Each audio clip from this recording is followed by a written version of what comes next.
Notice writing পরীক্ষায় common পড়ুক বা না পড়ুক, নোটিশ রাইটিং পরীক্ষায় তোমরা কমন পাও বা না পাও, হুবহু নোটিশ রাইটিং লেখার এই নিয়মটি লিখিয়ে দিলেই পরীক্ষায় তোমরা 10-এর মধ্যে 9 নম্বর পাবেই পাবে।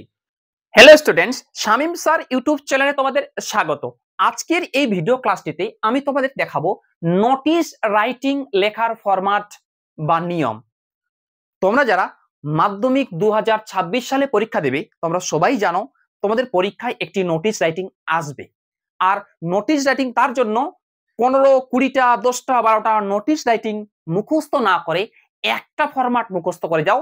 একটা ফরম্যাটের সাহায্যে তোমরা অগণিত অনেক নোটিশের উত্তর তোমরা কিন্তু করতে পারবে। আর সেই ফরম্যাটটি একেবারেই সহজ ভাষায় আমি তোমাদের বুঝিয়ে দিব। তার আগে ভিডিও যদি ভালো লাগে ভিডিও একটি লাইক করো, এবং তোমরা যারা চ্যানেল নতুন এরকম অধ্যায় ভিত্তিক গ্রামার ইংলিশ রাইটিং স্কিল পাওয়ার জন্য আমার চ্যানেলটি সাবস্ক্রাইব করো এবং পাশের বেল আইকনটি প্রেস করে অল বোতামটি ক্লিক করে দাও পরবর্তী ভিডিওর নোটিফিকেশন পাওয়ার জন্য। দেখো, তোমাদের পরীক্ষায় নোটিশ রাইটিং 10 মার্কের একটি আসবেই, এটা কোনো সন্দেহ নেই। এবার ওই নোটিশ রাইটিং তোমরা যদি পরীক্ষায় কমন না পাও, তাহলে তোমরা লিখবে কিভাবে? ওকে, সেই বিষয়টা আগে বুঝে নাও। আগে পরীক্ষায় যে প্রশ্নটি এসেছে সেই প্রশ্নটি ভালোভাবে কিন্তু তোমাদের পড়ে নিতে হবে যে নোটিশ রাইটিংটি কি বিষয়ে, মানে সাবজেক্টটি কি, বিষয়টি কি, ওটা কিন্তু প্রশ্নটা পড়ে ভালোভাবে বের করে নিতে হবে। ঠিক আছে?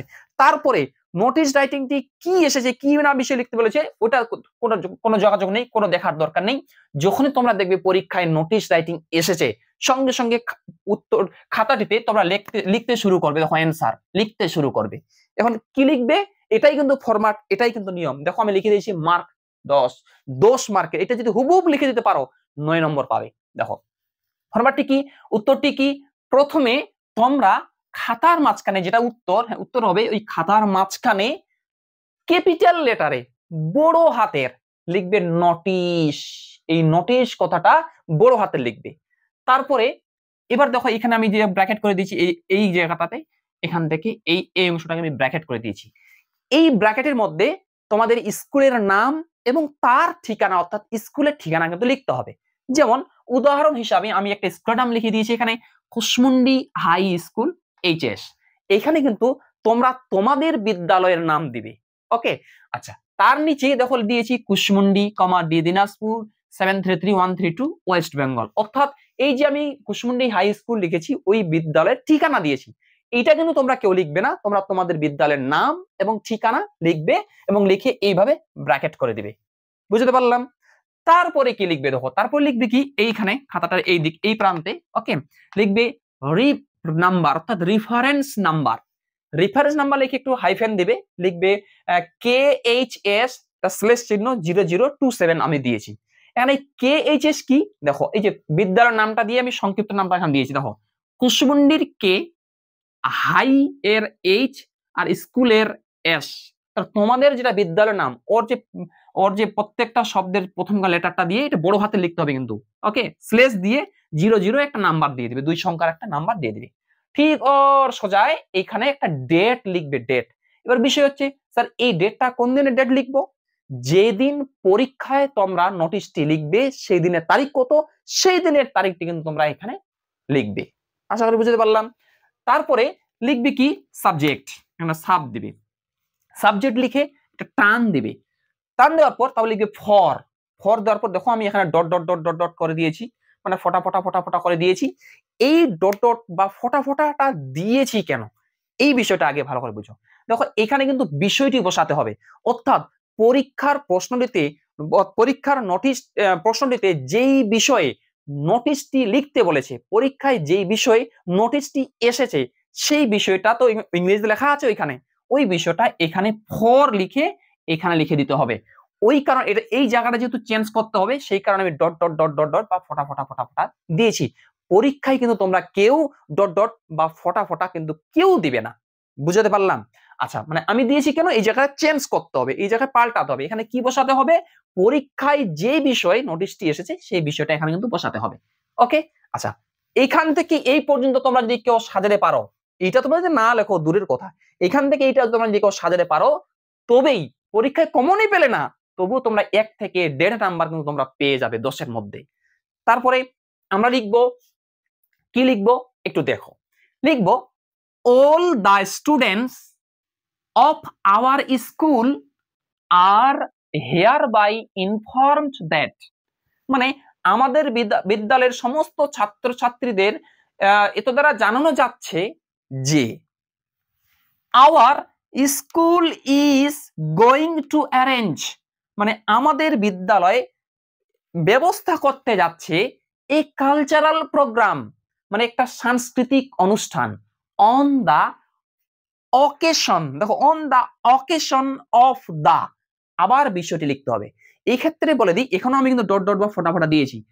এই জায়গায় এই বিষয়টির জায়গায় যে ইংরেজি লেখাটা হবে কোশ্চেন থেকে লিখতে হবে, এটা এই জায়গায় যেটা হবে ওই লেখাটাই কিন্তু এই জায়গায় হবে। বুঝতে পারলাম? অর্থাৎ বলছে কি যে এই বিষয় উপলক্ষে আমাদের বিদ্যালয়ে একটি সাংস্কৃতিক অনুষ্ঠানের আয়োজনের ব্যবস্থা করা হচ্ছে। Full stop. এই পর্যন্ত পড়লাম কিন্তু, okay, full stop. It will be held on, তারিখ ও মাসের নাম লিখতে হবে এখানে, মানে এটা অনুষ্ঠিত হবে, এই অনুষ্ঠানটা অনুষ্ঠিত হবে, ইট উইল বি হেল্ড অন, এটা অনুষ্ঠিত হবে, তারিখ ও মাসের নাম। এখন বিষয় অনেক ছাত্রছাত্রী এই জায়গায় এসে আটকে যায়, এখানে তারিখ ও মাস কোনটা দিবে। ওকে, এখানে আমি বলে দিই, এখানে কিন্তু এই জায়গায় যে তারিখটা দিবে, মানে যেদিন তোমরা নোটিশটি লিখছো সেই এখানে সেই তারিখটা দিবে, এই তারিখের ঠিক 10-12 দিন পর, এখানে যদি 10 তারিখ হয় তাহলে এখানে 22 তারিখ হবে বা 20 তারিখ হবে, এখানে যদি 15 তারিখ হয় তাহলে এখানে 25 তারিখ হবে বা 27 বা 26 তারিখ হবে। 10-12 দিন পর তারিখটা কিন্তু এখানে দিতে হবে এবং মাসের নামটা দিতে হবে।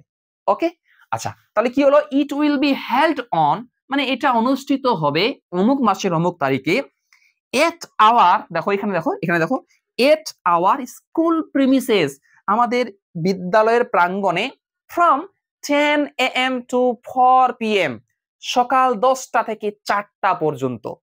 ফুল স্টপ, এখানে তো ফুল স্টপ হবে। ওকে, তারপর দেখো এখানে কি লেখা আছে, দেখো সো, তাই অল দ্য স্টুডেন্টস, সমস্ত ছাত্রছাত্রীদেরকে, স্টুডেন্টস অফ আওয়ার স্কুল, তাই আমাদের বিদ্যালয়ের সমস্ত ছাত্রছাত্রীদেরকে আর রিকোয়েস্টেড, মানে অনুরোধ করা হচ্ছে, টু এনলিস্ট, মানে নাম লেখাতে, দেয়ার নেমস, এনলিস্ট মানে নথিভুক্ত করতে, দেয়ার নেমস মানে তাদের নাম, অর্থাৎ তাদের নাম নথিভুক্ত করতে, তাদের নাম লেখাতে, টু আওয়ার গেম টিচার, আমাদের ওই খেলার যে শিক্ষক আছে তার কাছে নামটা লেখাতে অনুরোধ করা হচ্ছে। ওকে, ফুল স্টপ। তারপর লিখবে কি, দে আর অলসো রিকোয়েস্টেড, তাদেরকে এটাও অনুরোধ করা হচ্ছে, আবারও অনুরোধ করা হচ্ছে, to take part, take part মানে হচ্ছে পার্টিসিপেট, এখানে তোমরা যদি টেক পার্ট না লিখে তোমরা যদি কেউ পার্টিসিপেট লিখো তবুও হবে, to take part in song, তাদেরকে অনুরোধ করা হচ্ছে তারা যাতে গান প্রতিযোগিতায়, রেসিটেশন মানে দৌড় প্রতিযোগিতায়, তারপরে দেখো এখানে লেখা আছে কুইজ কম্পিটিশন, কুইজ প্রতিযোগিতায় তারা যাতে পার্টিসিপেট করে, টেক পার্ট করে, অংশগ্রহণ করে। বুঝতে পারলাম? ফুল stop. It is expected that, মানে আশা করা হয় যে, all the students will maintain, দেখো সমস্ত ছাত্রছাত্রীরা নিয়ন্ত্রণ করবে। তারপরে লিখবে দেখো পিস এন্ড ডিসিপ্লিন, অর্থাৎ পিস মানে হচ্ছে শান্তি, এন্ড ডিসিপ্লিন নিয়ম কানুন, ডিউরিং দ্য প্রোগ্রাম, অর্থাৎ যখন প্রোগ্রামটি চলবে তখন সমস্ত ছাত্রছাত্রীরা এই শান্তি এবং নিয়ম কানুন বা নিয়ম শৃঙ্খলা মেনে চলবে, এটা আশা করা হয়। কেন? To keep up, to keep up মানে বজায় রাখতে, দা নেম মানে নাম, এন্ড ফেম, ফেম মানে খ্যাতি, অফ আওয়ার স্কুল আমাদের বিদ্যালয়ের, অর্থাৎ এটা আশা করা হচ্ছে যে আমাদের বিদ্যালয়ের সমস্ত ছাত্রছাত্রীরা আমাদের বিদ্যালয়ের নাম এবং খ্যাতি বজায় রাখার জন্য সমস্ত ছাত্রছাত্রীরা এই প্রোগ্রাম চলাকালীন নিয়ম শৃঙ্খলা বজায় রাখবে। Stop. For any further information, এবং যদি পরবর্তীতে কোনো যদি আরো বরং কোনো এর থেকেও বেশি যদি কোনো তথ্য প্রয়োজন হয়, আন্ডারসিগন্ড মে বি কন্টাক্টেড, নিচে তোমরা অবশ্যই আন্ডারসিগন্ড ব্যক্তির সঙ্গে তোমরা যোগাযোগ করতে পারো। খুব একটু পেরা করবে, এখানে ফুল স্টপ দিয়ে তারপর একটু পেরা করবে, পেরা করে কি লিখবে তার আগে একটা রিকোয়েস্ট, ভিডিওটি যদি ভালো লাগে ভিডিও একটি লাইক করো এবং এই ভিডিওটি বেশি বেশি করে তোমাদের বন্ধু বান্ধবদের মধ্যে শেয়ার করতে একেবারেই ভুলবে না। তোমরা এরপরে কোন রাইটিং স্কিলের ফরম্যাট চাও নিতে চাও এর নোটিশ রাইটিং এর মতো, কারণ লেটার রাইটিং ফরম্যাট আছে, প্যারাগ্রাফ রাইটিং ফরম্যাট আছে, স্টোরি রাইটিং ফরম্যাট আছে, বায়োগ্রাফি রাইটিং ফরম্যাট আছে, রিপোর্ট রাইটিং ফরম্যাট আছে। কোন কোন রাইটিং এর ফরম্যাট তোমরা চাও এই ভিডিও কমেন্টে লিখে জানাও। আশা করি ওই ফরম্যাটটি নিয়ে আমি একটা ভিডিও তোমাদের জন্য আমার ইউটিউব চ্যানেলের মাধ্যমে তোমাদের জন্য আপলোড করব। আমি আমার ইউটিউব চ্যানেলের মাধ্যমে তোমাদের দেখাবো। ওকে, আচ্ছা, ফুল স্টপ, তারপর একটু পেরা করবে, পেরা করে লিখবে কোঅপারেশন ফ্রম অল, মানে সকলের কাছ থেকে সহযোগিতা ইজ হাইলি সলিসিটেড, সবই প্রত্যাশিত। ওকে, এবার সবার শেষে এখানে নিজের নাম লিখবে, তোমরা নিজের নাম লিখবে। ওকে, নিজের নাম লেখার পর এখানে সেক্রেটারি লিখবে। তোমাদের যদি পরীক্ষায় সেক্রেটারি ধরতে বলে তাহলে এখানে সেক্রেটারি লিখবে, এবং তোমাদের পরীক্ষায় যদি ক্যাপ্টেন ধরতে বলে তোমাদেরকে তাহলে এখানে ক্যাপ্টেন লিখবে। তার নিচে একটা কমিটির নাম দিবে এবং তোমাদের বিদ্যালয়ের নাম। আমি দিয়েছি কুশমুন্ডি হাই স্কুল এইচএস, তোমরা তোমাদের বিদ্যালয়ের নাম এখানে কিন্তু দিবে। আর এদিকে তখন লিখবে কাউন্টার সেন্ড বাই হেডমাস্টার, এটা কিন্তু তোমরা লিখবে। যদি নোটিশটি স্কুল বিষয়ক হয় তাহলে কাউন্টার সিগনেট বাই হেডমাস্টার এই কথাটা লিখবে। আর যদি স্কুল বিষয়ক না হয়, ক্লাব বিষয়ক যদি নোটিশ হয়, তাহলে কিন্তু এই কাউন্টার সিগনেট বাই হেডমাস্টার তাহলে কিন্তু তোমাদের কিন্তু লিখতে হবে না। এবার এই যে ফরম্যাটটি, এই ফরম্যাটটি স্কুল বিষয়কের ক্ষেত্রে হবে, ক্লাব বিষয়কের ক্ষেত্রে হবে। তবে একটা কথা মনে রাখতে হবে, এই বিষয়ে আমি বলে দিই, যদি এটা তো আমি স্কুল বিষয়ক নোটিশ দেখালাম, যদি ক্লাব বিষয়ক আসে তো এই নোটিশটাই হবে। তবে কি, যেখানে স্কুল লেখা আছে, যেখানে এই স্কুল, যেখানে স্কুল লেখা আছে, যদি ক্লাব বিষয়ক নোটিশ আসে তো স্কুলের জায়গায় তোমরা শুধু খালি লিখে দিবে ক্লাব। এবং যেই জায়গায় স্টুডেন্টস লেখা আছে সেই জায়গায় তোমরা লিখে দিবে পিপল, তাহলে এটাই হয়ে যাবে স্কুল বিষয়ক নোটিশ এবং এটাই হয়ে যাবে ক্লাব বিষয়ক নোটিশ। ঠিক আছে, তারপরে তোমরা যদি কেউ বুঝতে না পারো এই ভিডিওর কমেন্টে লিখে জানাও স্যার একটা ক্লাব বিষয়ক নোটিশ রাইটিং লেখার ফরম্যাট আপনি বানান, তাহলে আমি তোমাদের বোঝানোর সুবিধার্থে আমি একটা ক্লাব বিষয়ক নোটিশ রাইটিং লেখার ফরম্যাট বা নিয়ম আমি তোমাদের জন্য বানিয়ে দেবো। থ্যাংকস ফর ওয়াচিং, দেখা হচ্ছে এর পরের ভিডিও ক্লাসটিতে।